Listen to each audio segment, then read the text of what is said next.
There are bridges, bridges in the sky, they are shining in the sun. They are stone and steel and wood and wire, they can change two things to one. They are languages and letters, they are poetry and all. They are love and understanding, and they're better than a wall. They are languages and letters, they are poetry and all. They are love and understanding, and they're better than a wall.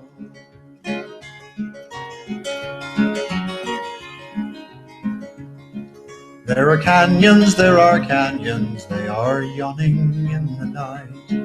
They are rank and bitter anger, and they are all devoid of light. They are fear and blind suspicion, they are apathy and pride. They are dark and so foreboding, and they're oh so very wide. They are fear and blind suspicion, they are apathy and pride. They are dark and so foreboding, and they're oh so very wide.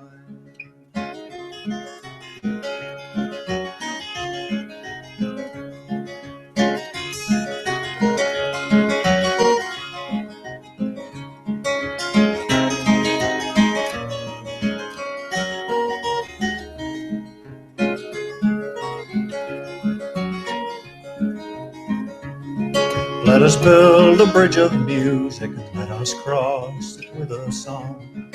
Let us span another canyon, let us right another wrong. Oh, and if someone should ask us where we're off and bound today, we will tell them building bridges and be off and on our way.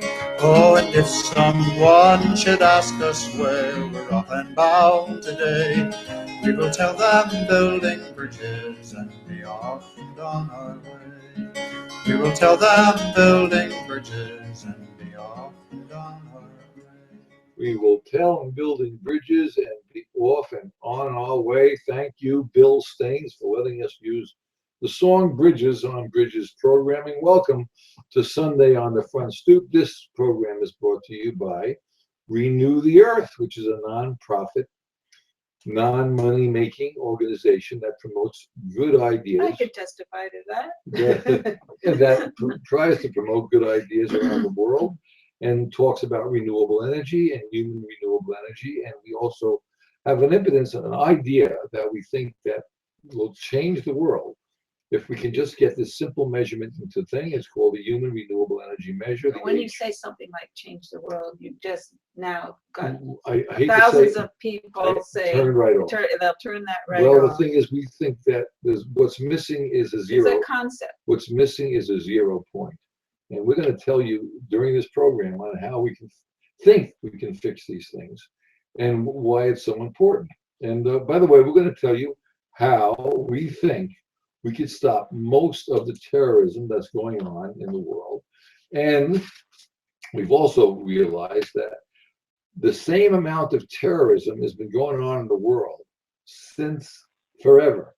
But because the population's growth and media can pick it up, it seems like there's more, but it's not. It's the same amount of terrorists and people killing one another and people assassinating people, and the same thing has been going on for thousands of years, but now we have a larger population. The same percentage or less actually is doing the terrorism, but we have media who picks it up immediately. So that's an interesting thought. But how do we get rid of it, or how do we help stop it, and how can we make the system work is what we're going to talk to you about during this program. And Susan's going to read to you what she wrote about. Well, I didn't write it. Buckminster Fuller wrote and Bucky the Fuller. whole summary this Buckminster time. Fuller. Thank you, Bucky. Bucky is, we will resurrect Bucky again, but he's been dead for a while.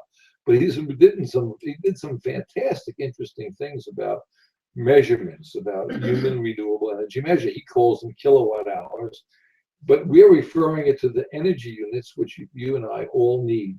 We need a certain amount of energy units for our minimum shelter. Now, of course, if you want more shelter or fancier clothes or fancier things than the minimum, you have to work a little harder. But every human being Should- working 1 hour a day or 1 day a week should have their basic needs met, not their wants. Their basic shelter, food, 1 million energy units of food a year, 1 million energy units of water a year, based on physics. For about the physics of human survival. Human survival. Or life That's survival. obvious. Our life survival. Life Because support. if we are taking care of each other, we're also taking care of other life on this Right. planet, because it's finite. Everything's finite. And it was for 1700 years, religion and government conspired Yes. to propagandize the public that things were infinite, that you just have to believe. And this concept still resides in our economic system and has never been winkled out of it. We invented ways of calculating everything around the economic system, how we get here or there, how much time it takes to get from here to there. We know the world is a sphere. We know that it's not flat anymore. It doesn't go infinitely off in every direction, as the Catholic Church was hoping that we would continue to believe forever, because that is a way to control populations. There is no way then for any person, any person, it makes it totally to make a pronouncement about, I can tell you how large this piece of land is. No, you can't, because there's no way to calculate it back then. You could walk around it and put fencing around it, but people were not, at that time, they were still being encouraged to feel that the earth was not a sphere, that it went on influence, and this actually didn't so much affect their everyday life, because they had already created ways of measuring what they needed to within their villages and things like that. But when it came to the larger picture, they were not going to be able to conceive of that, and that was very important to the people who wanted to keep power, and power was the economic system and controlling power and control the economics of the day, controlling who knew how to get from here to there as far as navigating ships. That was very carefully guarded. That was one of the most powerful things you could know at the beginning of our world trading, and to the point when the sun, this was the beginning of the dominance of the British Empire, and finally the culmination of it. Even after the zero and all that were well known, England had such a head start as far as trade and dominating trade, that at one point the sun never set on the English Empire. They had something going on all over the world all the time, as far as and the reason for this is because the British Empire, before Britain was established, before they called it England, before they called it United Kingdom, I mean, the kings would fight amongst themselves. And they decided that was not a good idea. So we said, let's stop killing each other. Right. So Britain organized a cooperation between all the kings in that part of the world. It was the first. And they called it the United Kingdom, a form of communism. It was the first commune. Right. Or one of the first communes. And they said, we're now going to control the entire world economy. And that's the why royalty commune. And they called it the United Kingdom. And they realized. And they intermarried, and they made sure everything was kept so in this their has hands. been going on for the economic system started about 5,000 years ago, with all the different people competing with one another when they had excess amount of food, and then the kings would take over, and then I can go into detail more, but you can talk to some really good anthropologists about this, which they sort of have it down. But no one talks about this in our economic world. Oh, because we are still, We are and still under the and I thumb. will read Go ahead. the quote from Buckminster Fuller, but our assertion is we're still pretending there's no zero in our economics. But We're still right. believing there's no zero. And I call this flat earth economics. And this is what we're using even now that we know that resources are finite, and that we have to be careful about how we are monetizing everything on the planet, and whether or not that's a good idea to begin with. You know, I mean, that may have to be an old school idea eventually, or an old economic school idea. But here's the quote from Buckminster Fuller. Well, we're going to give you a drum roll. Listen to the crow. Here we go. This is Buckminster Fuller's quote. Ready? Here we go. And I might go on to several other ones. But this is actually the summary that I put in for the program. The discovery, and then I put in quotes, invention, of the symbol for nothing became everything to humanity. The cipher, which is zero, alone made possible humanity's escape from the 17,000-year monopoly of all its calculating functions by the power structure operating invisibly behind the church's ordained few. The invisible hand of God. So that's how we first got our Wizard of Oz, our, you know, concept of the invisible hand of the economy. Who was that economist who made that? Locke. Well, no, it was someone. But anyway, maybe it was. It doesn't really matter, right. Because it's a concept that was floating around, and then somebody repeated it so many times it was attributed to them. So what I'm going to go on and read some more of. So he's very good, Buckminster Fuller, at putting all this stuff into focus.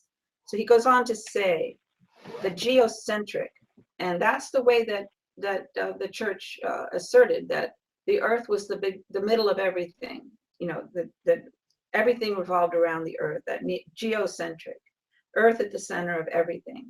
Concept of the celestial system was, after 200 BC, becoming more and more formally adapted by the world's flat-minded power structure authorities, despite contradictory complexities. It seems almost equally clear that between 200 BC and 200 AD, a deliberately planned policy was adopted by the combined supreme political and religious power structure of that period, which undertook the conditioning of the human reflexes to misconceive, missee, or mostly not see at all, the micro, macro, cosmic systems in which we live. Their success drew the curtain on science for 17,000 years, until 1500 AD. That curtain would never again have been raised had it not been for the discovery of that something called nothing, the cipher, zero. Because it was nothing, the information monopolizing physical property coveting power structure had overlooked it. And that is a quote from Buckminster Fuller. And I mean, I can't even, this says it all right there. That's something called nothing. So when you have a zero, everything becomes finite in relation to it, not infinite. So by eliminating the zero, they were able to give people the impression that resources would never end. And today, this is even more damaging, because at that time it was, communication was so difficult.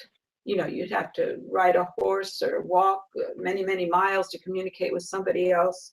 But now it's like, it happens very almost instantly, that you can convey ideas. And we're still operating with the economic system that has us believe that all our resources are infinite, that it doesn't matter, that our world is flat and the edges are infinite, that it doesn't matter what we use up. Oh yeah, we can always go to the moon, or to Mars, or I mean, these are the kind of mental manipulations that are still going on to get people to accept that their economics is still usable in the present time. Even somehow, even after the zero became well known in Europe, after being invented in Arabia, even after it, they knew about it some 800 years before it got to Europe and invented it there. But even after that, somehow the economic system was able to keep this this attitude of infinity within it, without a zero. Everything is subjective. We can always move this number to here or this number to there. They have no relation to each other. Economic mathematics, if you want to call it that, is nothing like what we use in normal life. Physical life. It has nothing to do. If you were to use economic mathematics in your everyday life, you wouldn't be able to function at all. You wouldn't be able to get anywhere on time. You would not be able to even know the distance from here to there, because it would always be subjective. It would always be fungible. It would always be fiat, as they refer to our money. It would also be. It's not.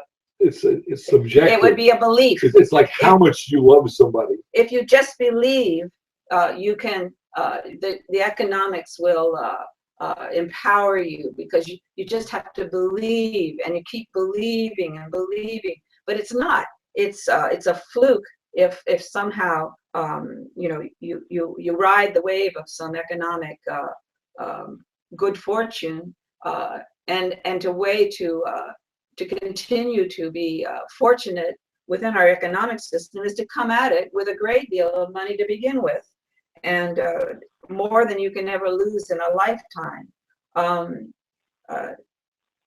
The economics has no start point, which means there's no ending point, and there's no point where anything meets. There's no point where when you said no ending point, I want to bring this out to Dennis.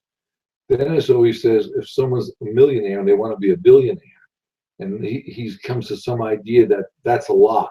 But if you don't have a value for what's the start point, you don't know what a lot is. So it's subjective to your thinking process, with the human's thinking process. Without having a start point, you don't know what a lot is. If you say, I really love the day today, it's a beautiful day. How much do you love today?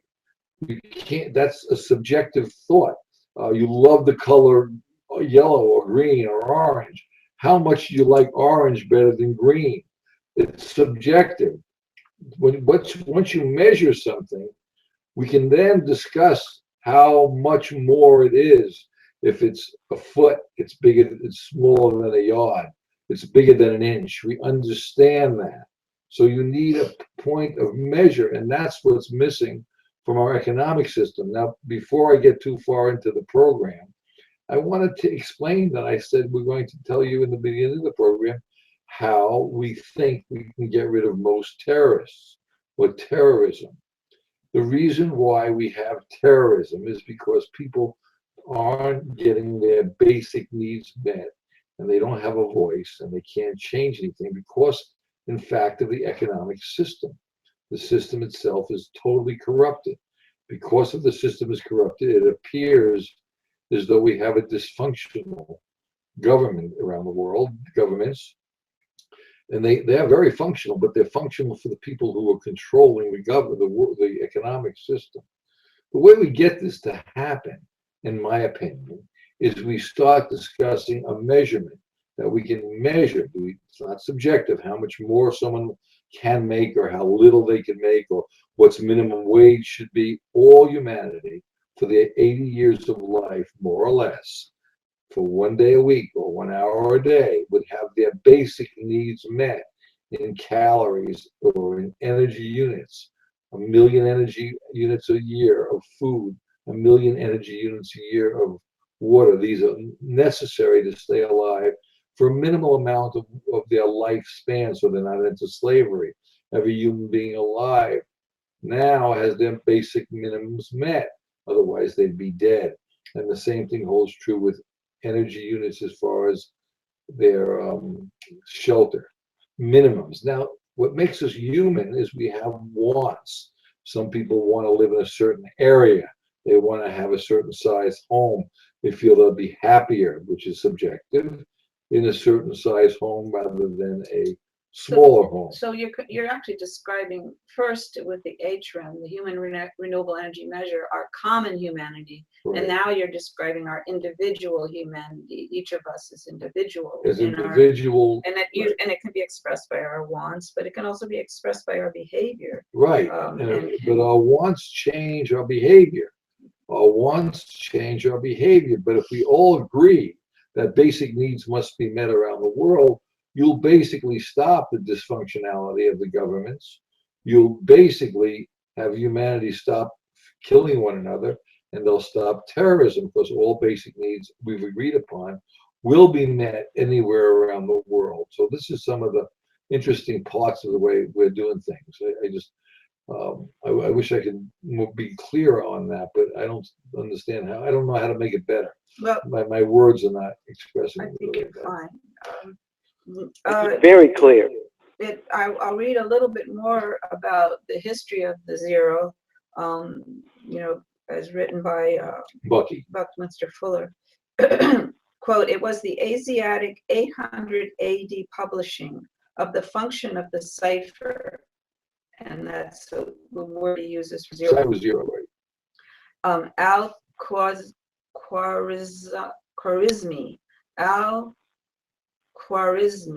the Arab that ultimately saved the day when, in about 1200 AD, knowledge of it reached northern Italy and southern Germany by way of Carthage in North Africa. In other words, I want to bring this into from 800 AD, they already knew about this. Okay, it took until 1200 AD to get to Europe. First of all, let's go back. We're in the year 2020. Now that 16. means 2016. Now, before 2,000 years ago was when Christ was born, right? So that means all this time, maybe 3,000 years prior to before Christ, BC, we had an economic structure that humanity has learned to work to make abundance. That was the advent of agriculture. The advent of agriculture about 5,000 years ago. And once we had abundance, then we started kingdoms, and we had lots of kingdoms until about 2,000 years ago, when Christ was born. But Christ was preaching, and this is Sunday on the front stoop, and the Pope's been talking about this. This is not a religious program, but I want to bring out that religion had some basic concepts about all humanity should have their basic needs met, and they should have all this stuff. So, but let's look at the content of this. 3,000 years before Christ, we knew they had all these kings fighting, and then they had about when Christ was born. Theoretically, I don't know if well, there's another way to say that. Well, 2000. BC is before Christ, but BCE is before current era. That's another way of saying it if you don't want to put it in religious. Before current era or before Christ, BCE, then we started thinking about this prior to that. It took 1,200 years, and then 800 years, we knew there was a problem, and then the zero concept came up. Then 400 years after that, we finally got into Europe, where they accepted, 400 years they accepted the zero mark, so we can measure everything else for the first time in history. It was obvious, and for the first time in history. Now, I'm gonna switch topic a minute. Gravity's been here forever, but just 400 years ago, we were able to name it and measure it. It took that long for humanity to come to that point. We're saying to you that we need a measurement for humanity's economic system. And that's where that represents our survival and life survival. The physics of it all. Right, the So, physics of life survival. I like to look at it even bigger than human survival, but right now, economics is serving humans, and we have to go to where economics is in terms of what it's traditionally been doing. So if we get it to serve the needs of humans and not the profit of economics and the what is it, marketing and profit making motivations of economics as we practice it now, but we have a zero, a starting point in the economics, a real measure for what people need, not what they want, as you've made that point, but what they need. And that would be the human renewable energy measure, because we do keep cycling around and around as a species, and that is a type of renewable energy. The businesses and corporations are extremely aware of the potential of human labor, as much as they would like to have us believe that everything's being done by robots now. It certainly is not. It's being paid by underpaid laborers in other countries, people who are being paid less than a living wage, and even less than that, or nothing, to do what they're doing. And this is what is making economics run worldwide, and you know, as much as we're being told, oh, a robot took your job. No, somebody that I can pay nothing to, almost nothing to, has taken your job, and they're barely surviving. and not only they take the job, but they're not sharing the profit or the quality of life that they're going on to hoard it, as Dennis would say. They want to be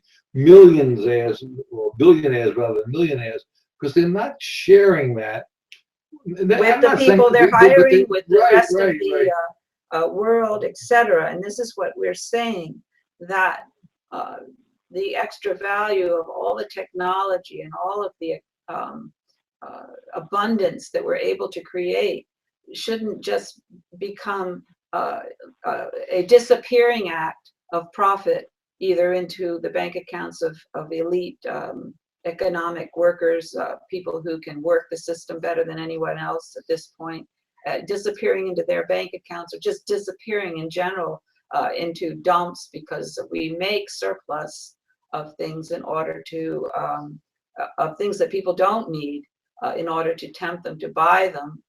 We do what is called planned obsolescence. We do, we capture markets by flooding them with product that is not needed.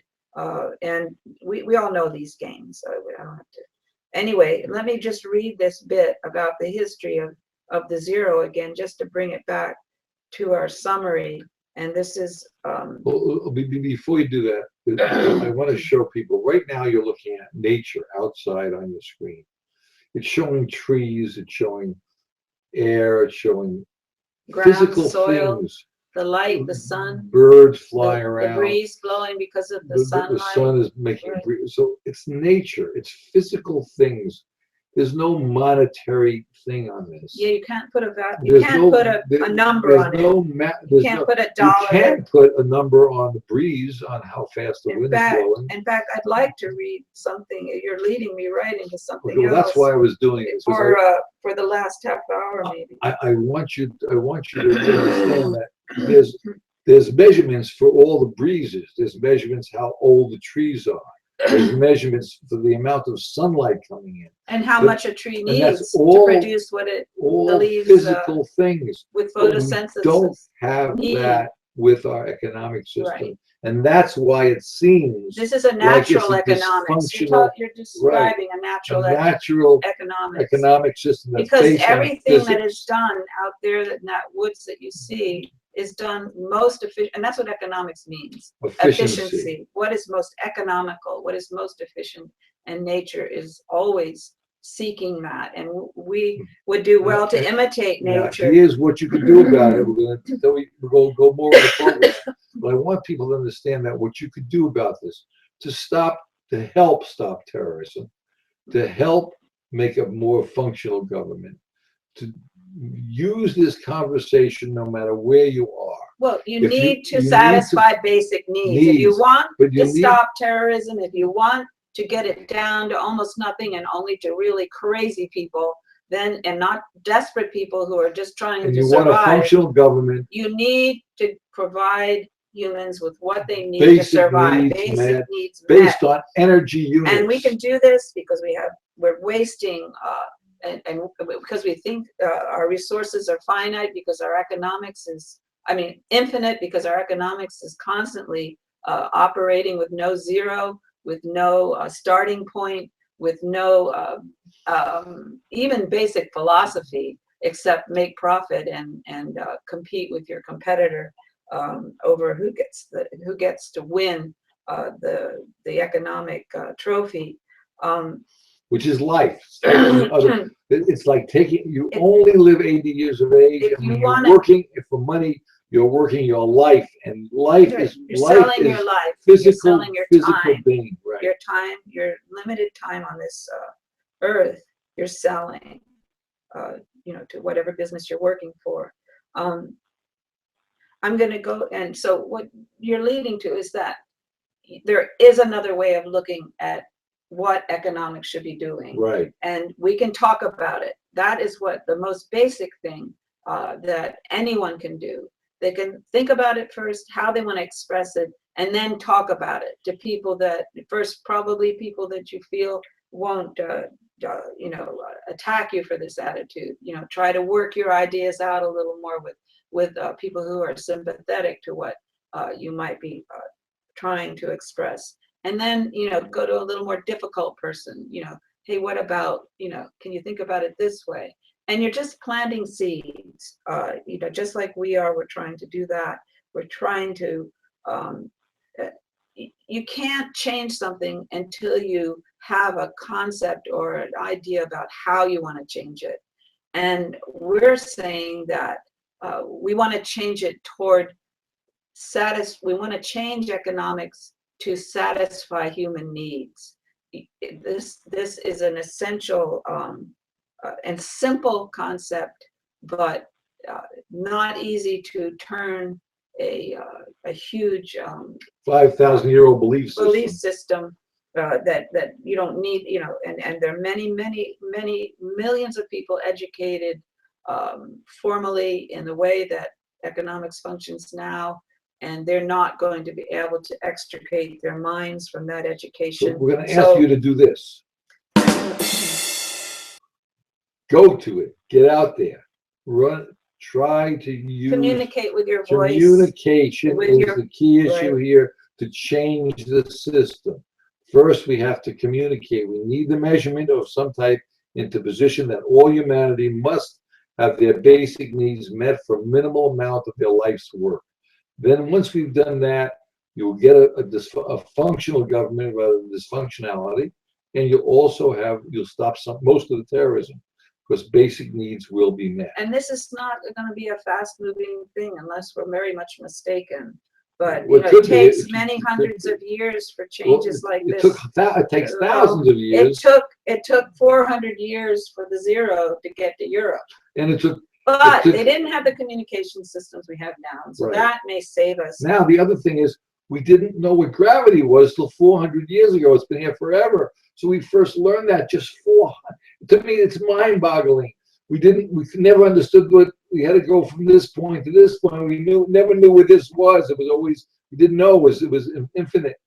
We're learning this as a species.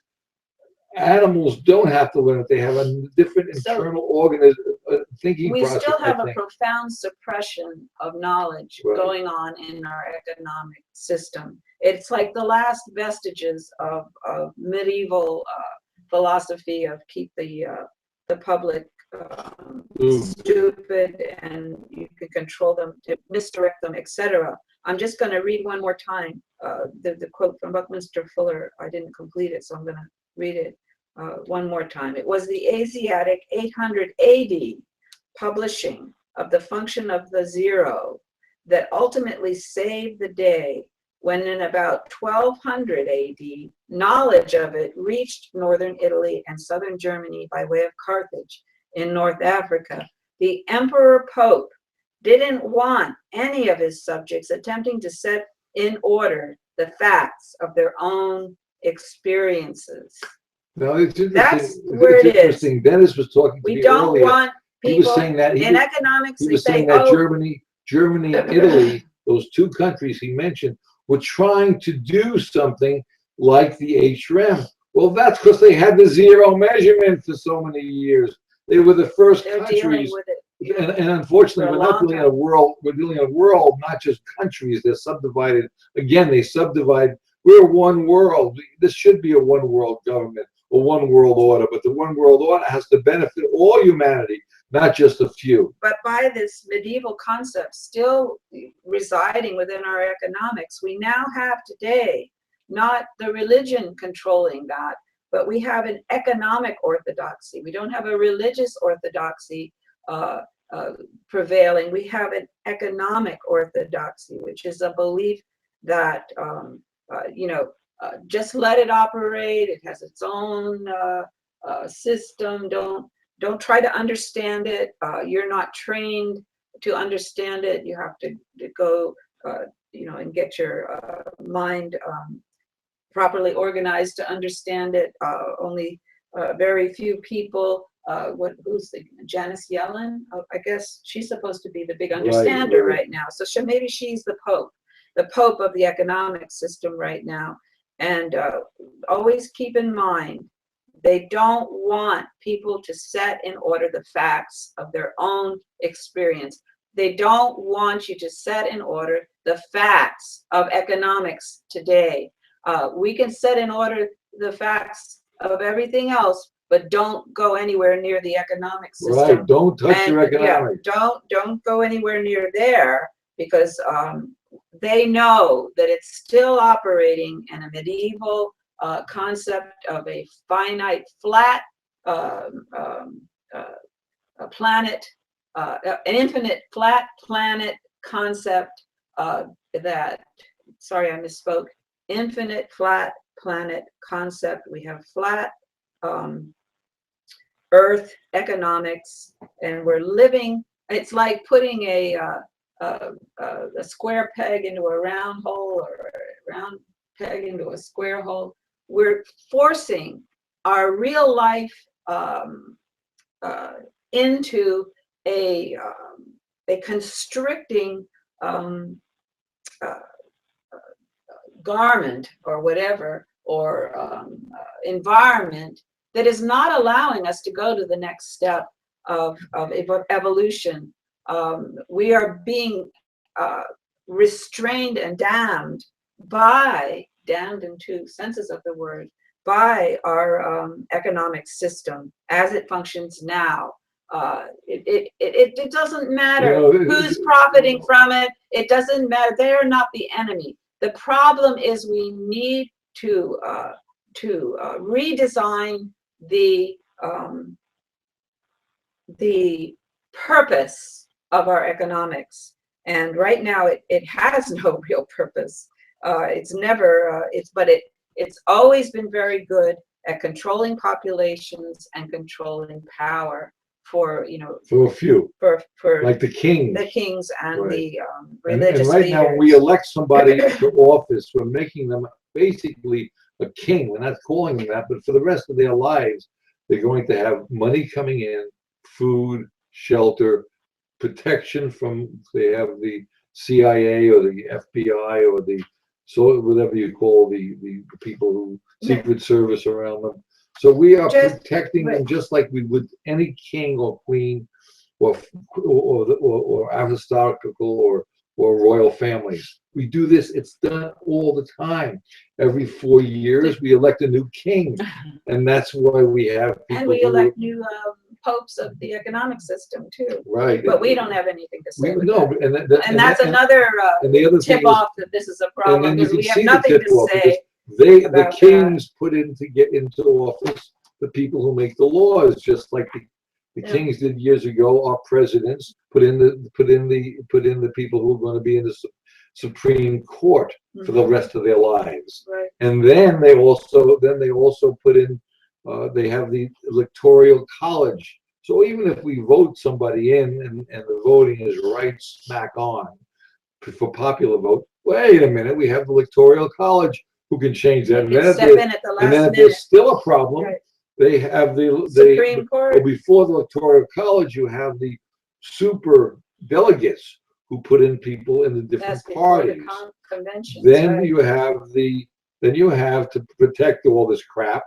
They have the electoral college, and then if that all goes to hell, like it did during the Bush-Gore election, then you go to the Supreme Court, and that controls it. All these are checks. They're all checks to make sure that the wealthy people, the kings and queens, stay in power. And they've united them. They put them together like the United Kingdom.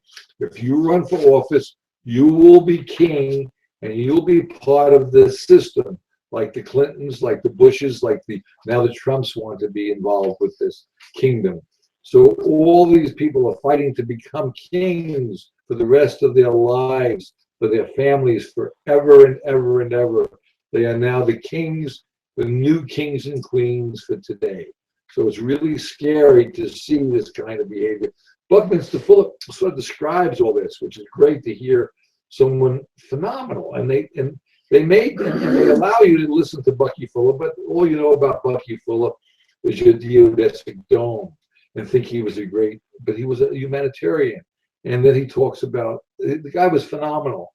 I mean, yeah, and definitely read his critical path or operating manual for Spaceship Earth. But I want to change. Can you change to the picture of the nature again? Because I want to go back to what you were bringing out about this is a natural economy. It is not one that has a dollar sign on it. There's no way to put a price on it. And this was one of the maybe the most egregious crime that was committed by the immigrants, early immigrants to the continents of America, that they brought with them this notion of everything can be a price on it, that you can own things, that you can price things. And they brought this to the Americas when the early colonizing was occurring, and which the economics and the religion were hand in hand for this. They had to change the way, or try to change the way that the inhabitants of the Americas were thinking, and they've been here for thousands of years already. Those peoples, and extremely sophisticated and evolved.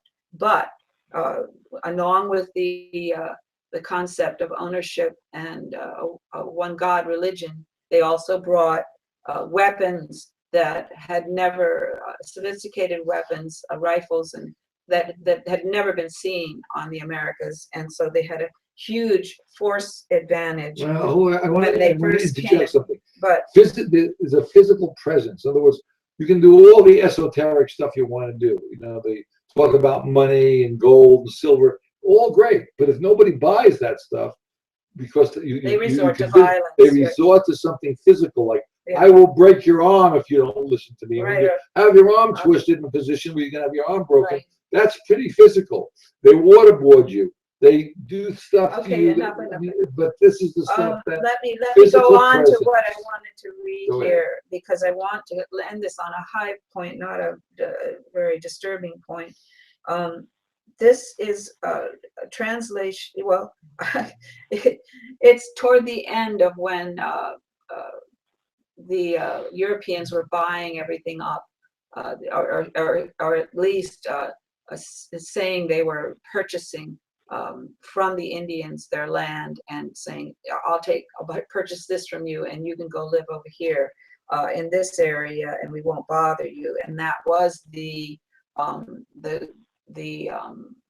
contract, or whatever you want to call it, at the time. Of course, a lot of them were then violated, and the Indians had nothing. But here's one chief who is extremely well spoken. He controls the English language better than native speakers of the time and any time. He's poetical in his assertions about the difficulty of selling the land. Okay, and I don't have to go on, I'll just read it. And quote, how can you buy or sell the sky, the warmth of the land? The idea is strange to us. If we do not own the freshness of the air and the sparkle of the water, how can you buy them? Every part of this earth is sacred to my people. Every shining pine needle, every sandy shore, every mist in the dark woods, every clearing and humming insect is holy in the memory and experience of my people. The sap, which courses through the trees, carries the memories of the red man. The white man's dead forget the country of their birth when they go to walk among the stars. Our dead never forget this beautiful earth, for it is the mother of the red man. We are part of the earth, and it is part of us. The perfumed flowers are our sisters, the deer, the horse, the great eagle. These are our brothers. The rocky crests, the juices in the meadows, the body heat of the pony and man, all belong to the same family. So when the great chief in Washington sends word that he wishes to buy our land, he asks much of us. The great chief sends word he will reserve us a place so that we can live comfortably to ourselves. He will be our father and we will be his children. So we will consider your offer to buy our land, but it will not be easy, for this land is sacred to us. This shining water that moves in the streams and rivers is not just water, but the blood of our ancestors. If we sell you land, you must remember that it is sacred. You must teach your children that it is sacred, and that each ghostly reflection in the clear water of the lakes tells of events and memories in the life of my people. The waters murmur is the voice of my father's father. The rivers are our brothers. They quench our thirst. The rivers carry our canoes and feed our children. If we sell you our land, you must remember and teach your children that the rivers are our brothers and yours. And you must henceforth give the rivers the kindness you would give to your brother. We know the white man does not understand our ways. One portion of land is the same to him as the next, for he is a stranger who comes in the night and takes from the land whatever he needs. The earth is not his brother, but his enemy, and when he has conquered it, he moves on. He leaves his father's grave behind. He does not care. He kidnaps the earth for his children, and he does not care. His father's grave and his children's birthright are forgotten. He treats his mother, the earth, and his brother, the sky, as things to be bought, plundered, sold like sheep or bright beads. His appetite will devour the earth and leave behind only a desert. I do not know. Our ways are different from your ways. The sight of your cities pains the eyes of red man. There is no quiet place in the white man's cities, no place to hear the unfurling of leaves in spring or the rustle of the insect wings. The clatter only seems to insult the ears. And what is there to life if a man cannot hear the lonely cry of the whippoorwill or the arguments of the frogs around the pond at night? I am a red man and do not understand. The Indian prefers the soft sound of the wind darting over the face of a pond and the smell of the wind itself, cleansed by midday rain or scented with pinyon pine. The air is precious to the red man, for all things share the same breath. The beast, the tree, the man, they all share the same breath. The white man does not seem to notice the air he breathes. Like a man dying for many days, he is numb to the stench. But if we sell you our land, you must remember that air is precious to us, that the air shares its spirit with all the life it supports. The wind that gave our grandfather his first breath also receives his last sigh. And if we sell you our land, you must keep it apart and sacred as a place where even the white man can go to taste the wind that is sweetened by the meadow's flowers. You must teach your children that the ground beneath their feet is the ashes of our grandfathers, so that they will respect the land. Tell your children that the earth is rich with the lives of our kin. Teach your children that we have taught our children that the earth is our mother. Whatever befalls the earth befalls the sons of the earth. If man spit upon the ground, they spit upon themselves. This we know. The earth does not belong to man. Man belongs to earth. All things are connected. We may be brothers after all. We shall see. One thing we know, that the white man may someday discover our God is the same God. You may think now that you own him as you wish to own our land, but you cannot. He is the God of man, and his compassion is equal for the red man and the white. This earth's precious to him, and to harm the earth is to heap contempt on its creator. The whites too shall pass, perhaps sooner than all other tribes. Contaminate your bed, and you will one night suffocate in your own waste. But in your perishing, you will shine brightly fired by the strength of the God who brought you to this land and for some special purpose gave you dominion over this land and over the red man. That destiny is a mystery to us, for we do not understand when the buffalo are all slaughtered, the wild horses are tamed, the secret corners of the forest heavy with the scent of many men, and the view of the ripe hills blotted by talking wires. Where is the thicket? Gone. Where is the eagle? Gone. The end of living and the beginning of survival. Well, that's pretty interesting. I'm going to go ahead and comment on that. Dennis, would you like to comment on that?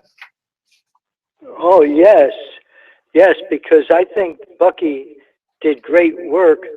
That wasn't And- Mr. No, that wasn't Planet. Bucky. That was a chief That was a chief. of the Squamish Indians when they were trying to buy the last bits of Indian land. We as a species, the white people, were trying to buy land From the Indians. From the Indians. And move them And away this from was where they his. wanted And this was his speech during the sale. negotiations. And this was a great speech. And that's what we're coming to now. But the trouble with that speech is he says we don't understand where all this gone, where the evil has disappeared to. The point is that he was hitting the nail on the head, what value truly is for human species. we're suggesting that we need to measure this to see what he's talking about. We need to get this measurement in, and what you could do about it. Of course, we can always use money in this world because that's the way the world's set up. So if you want to contribute to Renew the Earth, there's a PayPal button on that, because we can always use the help, because we're working our butts off trying to make this happen. There's a call-in phone number you can do. We keep that open now. And Renew, and the emphasis is, if you can't afford to do anything, use your brain and your abilities to get this message out. The human renewable energy measurement, that all humanity has to have their basic needs met in energy units, their education, food, and shelter for a minimal amount of 1 day worth a week or 1 hour a day, to work to make sure to help humanity, and that's the true value. And then we will change, we can possibly change the system where we stop killing one another. We can stop most of the terrorism. We can have a functional government. To me, this is a very, very important thing. We, the group of us who work together on this concept, we may be wrong. We're not saying we have the answers. But we know there's something wrong with the way we do economics. Right. And we know there's something that has to we think it's be readjusted. And we can't keep operating with flat earth economics, medieval economics that would have us believe that we're living on a infinite planet that's flat on all edges going into infinity, and there's no end to our resources. We don't have to be careful. We can make anything can be monetized, and profit can be made infinitely. This is all extremely dangerous, for the future. I mean, other life will survive here on the planet, but maybe we're, preparing our own grave site. We're digging our own grave when we should be helping to promote better life for all humanity and all other species on this planet. This could be a heaven on earth. This has been Sunday on the front stoop, the longest stoop in the world. My name is Jeff Bella. Next to me is Susan Comont. Dennis Carius is on the radio, on the Skype phone. I'm on the Skype. Yeah, happy to be here. And please feel free to call in anytime. And you can call in during live shows. Clarify our ideas. And remember, human renewable energy measure. And you can do something about it. What you do about it is you talk about it, getting the message out, be it your church groups, if you're in a gin mill, if you're sitting around the house, talk about this human renewable energy measure, get it out there. Thanks so much for listening, and we'll see you again Wednesday on World Call In. And we'll be back with you shortly. Thank you very much. Yay!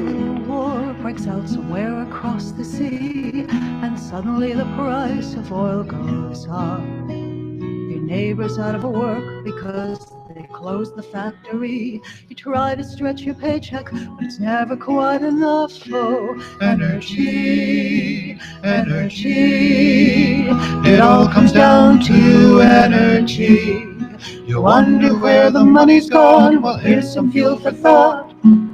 It all comes down to energy. Fossil fuel affects our lives like ripples on a lake. Cars and farms and factories and trucks. Supplies go down and prices soar, our futures are at stake.